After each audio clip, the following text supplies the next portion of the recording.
Bonjour à tous et à toutes, bienvenue pour notre 26e séquence IT Box. On va s'intéresser aujourd'hui au métaverse, défini comme un monde virtuel fictif. On le sait, Facebook ou Meta, le nouveau nom du géant américain, s'est lancé dans l'aventure et génère déjà plusieurs milliards de dollars. Pour le moment, le métaverse est encore au stade de projet. Mais qu'est-ce que c'est et est-ce que c'est vraiment la révolution dans le monde informatique et notamment d'Internet? On va en parler avec notre spécialiste du jour, Damien Van de Kerkhove. Bonjour. Bonjour Mathieu. Vous êtes informaticien chez Onirix du groupe Black Sheep Tribe. Alors, le métaverse d'abord, qu'est-ce que c'est et est-ce que c'est vraiment nouveau? Alors non, ce n'est pas nouveau, ce n'est pas une révolution. En fait, le concept de métaverse est apparu en 1968 dans un roman appelé Simulacron 3. Donc ça date, c'était un peu de la science-fiction à l'époque. C'est ça, ça a été adapté une première fois en film en 1973 dans Le Monde sans fil et en 1992 dans Le Samouraï virtuel. Et c'est à ce moment-là qu'on a commencé à parler de métaverse. Ouais, donc on ne peut pas vraiment parler d'avenir. Alors pourquoi Mark Zuckerberg a vraiment utilisé ce nom? Est-ce que pour lui c'est vraiment une révolution? Alors le nom métaverse, c'est le diminutif de méta qui signifie autour et verse pour univers. Donc c'est vraiment des univers parallèles. Et effectivement, Mark Zuckerberg a renommé sa société Facebook en Meta. Attention, c'est bien la société et non pas le réseau social Facebook qui a été renommé. Parce que Facebook, la société contient non seulement le réseau social, mais WhatsApp et Instagram. Ouais. Et effectivement, c'est pas anodin parce que Mark Zuckerberg a annoncé un projet de métaverse parce qu'il estime que dans le futur, les interactions sociales se feront dans les métaverses. Ouais, donc pour lui, c'est vraiment révolutionnaire, hein. Oui, c'est ça. Et bon, je pense que Mark Zuckerberg est un visionnaire, ce n'est plus à prouver. Effectivement, s'il investit lui-même une grosse somme d'argent dans les métaverses, c'est que quelque part, il y a de fortes chances que nous vivions dans des métaverses plus tard. Alors comment ça fonctionne ce métaverse? Est-ce que d'abord on a besoin d'office d'un casque virtuel? Alors, pas tout à fait. Au fait, les métaverses, ça a beaucoup évolué grâce justement aux communautés de jeux.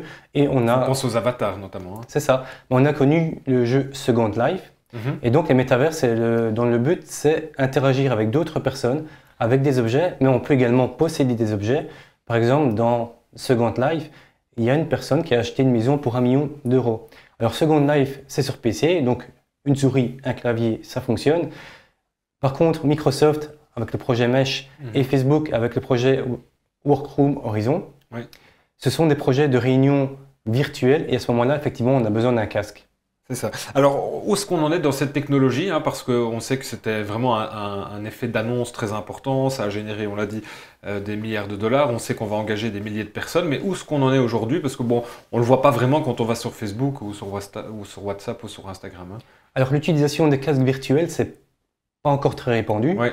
Maintenant, ils ont aussi des projets de motion capture, donc c'est-à-dire qu'on aurait des capteurs de mouvements sur nous qui reproduiraient ces mouvements dans les mondes 3D. Effectivement, on est encore en pleine évolution. Et bon, Facebook a vraiment un gros projet d'engager des personnes à ce niveau-là, et je pense qu'effectivement, on y sera très vite. Ouais. Alors, on parle de 10 000 emplois dans le monde et de 1 000 emplois en Europe, donc c'est vraiment assez conséquent, hein. C'est très conséquent.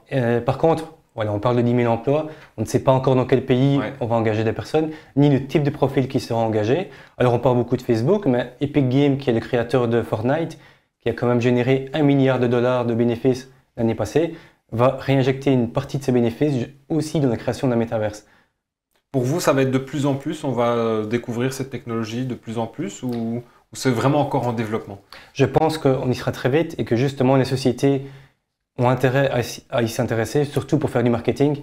Par exemple, Gucci a déjà créé un magasin virtuel, donc je pense vraiment qu'il faut s'y préparer dès maintenant parce qu'on va y être très vite. Alors au niveau technique, hein, pour les ingénieurs, les informaticiens qui nous suivent, comment ça se structure? Est-ce que c'est compliqué? On imagine que c'est plus compliqué qu'un programme normal, quoi. C'est beaucoup plus compliqué parce que premièrement, il y a des 3D, la 3D c'est pas très simple, Oui. il y a la reproduction de mouvements qui n'est pas non plus facile à faire. Il y a une connectivité avec Internet qui est constante, donc il faut aussi gérer les déconnexions, etc., les lags que tous les gamers connaissent. Donc oui, c'est vraiment des projets très très compliqués que tout le monde ne peut pas se permettre de mettre en place. Alors on va parler vraiment là pour les ingénieurs, pour les informaticiens, pour les développeurs. Est-ce que un développeur aujourd'hui, avec ce qu'il connaît ou ce qu'il est formé en Belgique, même à l'université ou en haute école, est-ce qu'il est capable de travailler pour des technologies pareilles? Je pense qu'il y aura une période de formation, Ouais. mais pourquoi pas? Ok. Merci beaucoup en tout cas Damien Van de Kerkhove pour tous ces renseignements. Merci à vous de nous avoir suivis. Et puis vous pourrez retrouver toutes ces séquences IT Box sur notre page YouTube Black Sheep Tribes Network. Et puis vous pouvez toutes les revoir évidemment. À très bientôt. Au revoir. Au revoir.